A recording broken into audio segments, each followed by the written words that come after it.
സ്ഥാനമൊഴിഞ്ഞ കർദിനാൾ Mar George ആലഞ്ചേരിയുടെ പിൻഗാമിയായി zero Malabar സഭയുടെ പുതിയ മേജർ ആർച്ച് ബിഷപ്പായി ശംഷാബാദ് ബിഷപ്പ് മാർ റാഫേൽ തട്ടിലിനെ തിരഞ്ഞെടുത്തു. സഭ ആസ്ഥാനമായ കാക്കനാട് സെന്റ് തോമസ് മൗണ്ടിൽ നടന്ന സിനഡ് യോഗത്തിലാണ് പുതിയ മേജർ ആർച്ച് ബിഷപ്പിനെ തിരഞ്ഞെടുത്തത്. രഹസ്യ ബാലറ്റിലൂടെ നടത്തിയ വോട്ടെടുപ്പിനൊടുവിൽ പുതിയ മേജർ ആർച്ച് ബിഷപ്പിന്റെ പേര് വത്തിക്കാന്റെ അനുമതിക്കായി സമർപ്പിച്ചിരുന്നു. മാർപ്പാപ്പ അനുമതി നൽകിയതോടെയാണ് ഔദ്യോഗിക പ്രഖ്യാപനം നടത്തിയത്. ഇതുമായി ബന്ധപ്പെട്ട് വത്തിക്കാനിലും കാക്കനാട് സെന്റ് തോമസ് മൗണ്ടിലും ഒരേ സമയം പ്രഖ്യാപനം നടന്നു.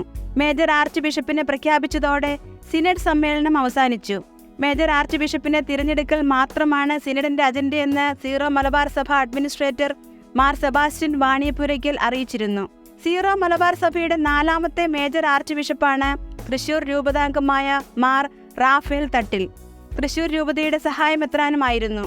സീറോ മലബാർ സഭ മേജർ ആർച്ച് ബിഷപ്പ് ആയിരുന്ന കർദിനാൾ മാർ ജോർജ് ആലഞ്ചേരി സ്ഥാനമൊഴിഞ്ഞതിനെ തുടർന്നാണ് പുതിയ മേജർ ആർച്ച് ബിഷപ്പിനെ തിരഞ്ഞെടുത്തത്.